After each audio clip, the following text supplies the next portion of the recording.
Assalamualaikum warahmatullahi wabarakatuh, pemirsa Sultra TV. Dan senang sekali saya Dian Rahma kembali menjumpai Anda. Semoga hari ini tetap terus menyenangkan dan menjadi hari-hari yang baik untuk kita semua. Dan pemirsa, siapa ini yang di rumah punya hewan kesayangan ya? Hewan atau mungkin yang dianggap bahwa hewan ini sudah menjadi dan menemani mungkin aktivitas dari teman-teman semua. Nah, mayoritas biasanya di Sulawesi Tenggara, tepatnya di Kendari itu sangat menyukai hewan peliharaan kucing ya, kucing dan anjing ya. Tapi saya yakin pasti banyak hewan lain juga. Cuma memang yang mayoritas yang paling banyak biasanya kita temui itu para istilahnya yang disebut dengan cat lovers. Nah, momen kali ini saya memang sengaja mengundang beberapa narasumber yang nanti akan membahas perihal seperti apa sih hewan kesayangan dan memang kaitannya bagaimana kita ternyata perlu banyak tahu deh informasi menarik mengenai akan ada sesuatu gebrakan baru dan terobosan baru yang akan dilakukan oleh teman-teman yang hadir pada hari ini. Pasti penasaran kira-kira ada apa? Kita langsung saja menyapa telah bergabung bersama kami Dr. Hewan Putunara Kusuma Prasanjaya MKes selaku Ketua Perhimpunan Dokter Hewan Indonesia Cabang Sulawesi Tenggara. Mungkin para teman-teman cat lover sudah tidak asing ya dengan Dokter Nara yang biasa mungkin vaksin nih hewan-hewan kesayangan kita. Nah, di samping Dokter Nara sudah ada Mbak Ute. Halo Mbak Ute, yang Mbak Ute ini salah satu cat lovers juga pemirsa. Ada kucingnya ada di bawah sini, tapi nanti sebentar lah kalau mau lihat kita nanti lihat di air acara boleh. Dan di samping Mbak Ute sudah ada Mas Adi juga. Mas Adi juga ini cat lovers, ada kucingnya juga dibawa. Nah, karena memang saya jujur pemirsa penasaran seperti apa sih sebenarnya cerita mungkin dari teman-teman cat lovers ya yang sudah lama mungkin atau baru memiliki hewan kesayangan dan juga bagaimana cara mereka memelihara dalam hal gini, bukan hanya sekedar untuk memberi makan dan minum, tapi bagaimana juga menyadari bahwa pentingnya menjaga kesehatan hewan peliharaan. Nah, ini juga mungkin yang akan saya bahas di awal sama Dokter Nara terlebih dahulu. Kalau berbicara sekarang kan gaya hidup di Sultra, khususnya di kota Kendari, Dok. Yeah. Sudah banyak kok orang-orang yang punya hewan peliharaan, bahkan tidak segan-segan mengeluarkan uang banyak untuk bagaimana bisa merawat dari sisi makanan maupun kesehatan si hewan peliharaan ini. Tanggapan dokter melihat hal ini seperti apa? Silakan. Ya, betul sekali Mbak Dian ya. Jadi memang fenomenanya kita ini kurang lebih 2-5 tahun terakhir ini bahwa kemunculan pet lovers atau pet owner itu semakin hari ini semakin meningkat. Karena kenapa? Satu, mungkin booming karena mengikuti perkembangan tren yang dimana kan hewan kesayangan ini, anjing atau kucing ini merupakan satu bagian yang tidak bisa lepas dari kehidupan kita sebagai manusia, karena tidak sedikit juga pet owner ini menganggap hewan kesayangannya itu sebagai bagian dari keluarga. Kadang juga seharian setelah pulang kerja, suntuk atau stres di tempat kerja, begitu pulang bertemu hewan kesayangannya, ini menjadi semacam obat untuk menghilangkan rasa suntuknya. Betul. Untuk menghibur, itu ya. Jadi sehingga perhatian dari pet owner terhadap kesehatan pet animalnya ini sudah tiap hari ini semakin meningkat kepeduliannya. Ya terbukti sudah kalau dulu kayak pemberian vaksinasi untuk anjing, kucing atau hewan kesayangan itu cuma dianggap hal yang lucu, tetapi untuk saat ini itu menjadi keharusan. Nah, bisa kita lihat juga selain dari frekuensi kedatangan pet owners dan juga hewan kesayangan ke dokter hewan, bisa kita lihat kemunculan pet shop dan juga pet grooming di kota kita ya, semakin banyak bermunculan. Ya, jadi memang seperti itu ya Dok, fenomena di Sultra sudah menjadi gaya hidup. Apalagi kalau mengingat dikatakan tadi dokter, pemirsa, bahwa ketika kita capek, mungkin pulang kerja pas kelihatan di rumah ada hewan peliharaan, terutama mungkin kucing. Jadi kayak rasa capeknya terobati. Nah, ini yang saya mau tanya dulu sama Mbak Ute. Benar demikian, karena rupanya Mbak Ute ini sejak tahun 2022 mungkin ya? 2014. Bahkan 2014 sudah sangat erat dengan hewan peliharaan, terutama kucing. Nah, boleh berbagi pengalaman tidak Mbak Ute? Wah, cukup lama dong kalau dari 2014, silakan. Iya. Kalau dibahas kita pulang kerja, kita pasti ngobrol sama kucing. Pertama kita di kantor udah capek, Iya, betul. bos, terus belum lagi tekanan dari teman-teman. Pulang karena itu kita udah capek malas cerita. Kita ya udah main-main, peluk, udah senang hatinya kita. Siap. Jadi ada kesenangan tersendiri mungkin ya, feel-nya gitu ya, perasaan. ada karena kalau baca jurnal memang kucing itu bisa menarik energi negatif dari manusia. Jadi membuat perasaan kita jadi tenang seperti itu. Siap. Boleh tahu awal sekarang peliharaan yang untuk kucing sendiri ada berapa sih di rumah Mbak? Di rumah sekarang sisa 14. Sisa 14? Ya. Berarti sebelumnya 23. Waduh, ini Mbak pelihara atau peternakan mungkin atau gimana ini? Memang banyak seneng ini ya. Banyak. Jadi sebenarnya banyak yang bilang kenapa nggak dijual? Kayak gimana ya kalau kita sayang ya. Kalau mau dijual tuh kayak bisa nggak sih dia rawat seperti kita, seperti itu. Ada perasaan kekhawatiran Iya, ya. betul. Apalagi mungkin kalau sama Mbak Ute ini yang 23 tadi pemirsa betul-betul dirawat sedetail-detail mungkin ya. Jadi bukan hanya perkara makan dan tempat tidur, mungkin juga kandangnya, tapi juga dari sisi kesehatannya. Itu Mbak Ute berarti tiap waktu dipantau dong, yang 23 dulu, yang sekarang mungkin sisa 14 Ada gitu. CCTV.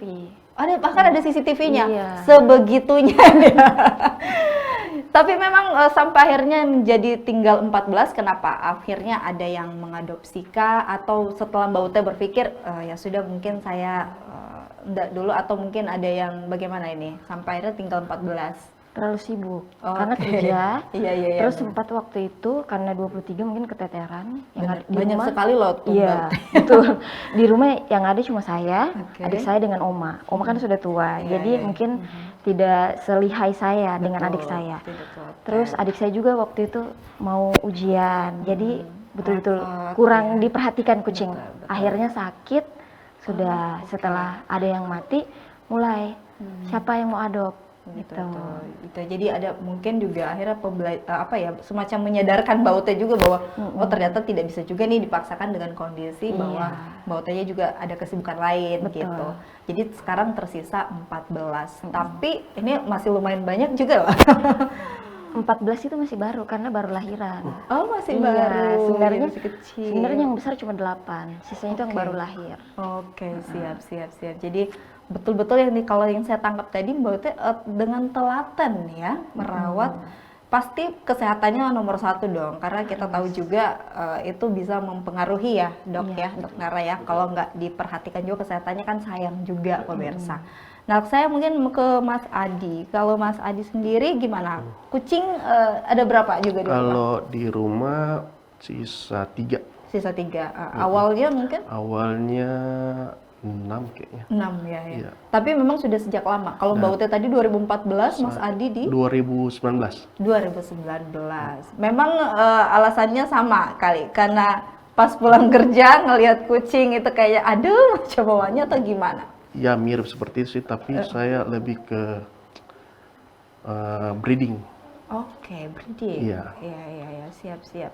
Nah, selain itu Mas Adi sampai sejauh ini ya berarti otomatis di rumah itu Mas Adi sendiri yang rawat ya, Iya. atau dibantu sendiri. Nah, dan pasti kesehatan menjadi nomor 1 ya kalau kita bahas, karena biar bagaimanapun kan kalau kucingnya sakit gitu ataupun juga tidak tervaksin dengan baik, pasti akan memberi dampak bagi kita juga kan yang menjadi memang teman-teman yang memelihara. Nah, oleh karena itu memang penting namanya memelihara juga kesehatan yang biasa kita kenal dengan vaksin, ada vaksinasi. Nah, untuk vaksin sendiri ini dok, saya kembali ke dokter Nara. Kalau untuk kucing sebenarnya ada jangka waktu tidak? Maksudnya kalau kita pun yang dulu menjadi bayi kan ada vaksin bulan pertama, bulan kedua kelahiran gitu. Kalau kucing gimana? Kurang lebih sama. Oh Ya, gitu. Jadi kalau untuk kucing sendiri vaksin itu kita biasanya mulai dari 12 sampai 14 minggu pertama. Oke. Ya. yang dimana ada 3 antivirus yang memang merupakan wajib bagi kucing. Yang pertama ada Panleukopenia, kemudian Calicivirus dengan Rhinotrachetis. Nah, yang dimana 3 ini kan merupakan salah tiga dari virus yang memang mengancam kesehatan dari si anak-anak kucing tadi.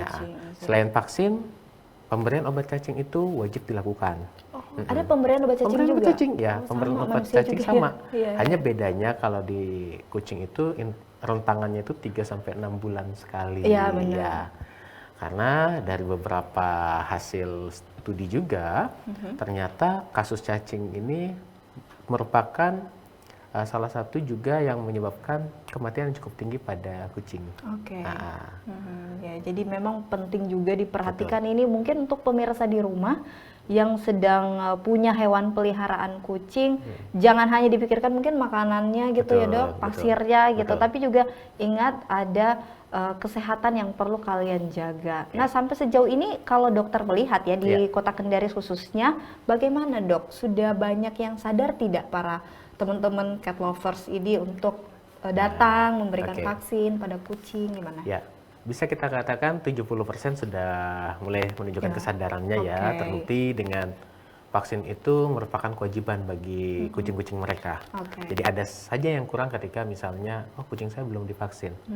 Namun juga ini masih ada juga anggapan atau pemikiran yang keliru dari beberapa cat lovers, yang dimana mereka mindsetnya itu ketika kucing sakit, disitulah waktunya divaksin.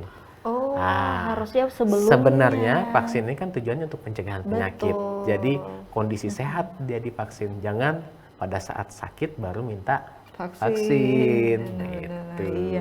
Jangan hanya pikir bahwa lebih baik kan istilahnya gini, lebih baik mencegah kan daripada mengobati. Jadi mungkin ini juga harus jadi perhatian kita semua.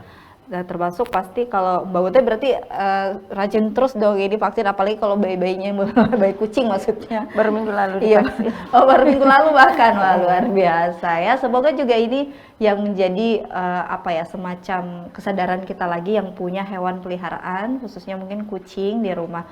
Dan bukan hanya kucing sebenarnya ya dok ya? Anjing gitu juga? Betul.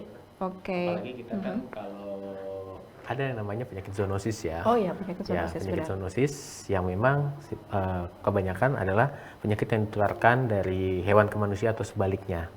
Untuk penyakit zoonosis yang masuk ke dalam penyakit hewan menular strategis, salah satunya adalah rabies. Rabies ini merupakan satu penyakit yang memang menakutkan, bahkan tidak hanya di Indonesia, hampir seluruh dunia aware terhadap penyakit ini, sehingga ada yang namanya Hari Rabies Sedunia yang jatuh di tanggal 28 September, pernyataannya setiap tahunnya. Nah, si penyakit rabies ini memiliki angka kematian yang cukup tinggi juga. Nah, oleh karena itu kita kompak di seluruh dunia itu wajib melakukan vaksinasi rabies terhadap hewan peliharaan. Jadi, yang mana yang divaksin? Hewan-hewan yang berdarah panas. Kalau untuk di Indonesia kita kayak anjing, kucing, monyet, itu kan merupakan hewan pembawa rabies. Sebaiknya dilakukan pemberian vaksin. Karena sampai hari ini ketika manusia atau hewan sudah terinfeksi virus rabies, belum ada obatnya Mbak Dian. Nah, itu yang bahaya dok. Betul sekali. Jadi memang lebih baik kita terus mengkampanyekan ya, untuk kita semua sadar akan ada yang namanya penyakit zoonosis ini, dan mari bukan hanya tugas dari dokter Nara selaku dokter hewan juga, tapi juga bagaimana tugas kita semua. Nah baik pemirsa, setelah yang satu ini kita masih akan kembali, akan ada satu informasi menarik yang ini juga saya harapkan bisa diikuti oleh teman-teman semua masyarakat Sulawesi Tenggara. Apakah itu? Kita akan kembali, jangan kemana-mana.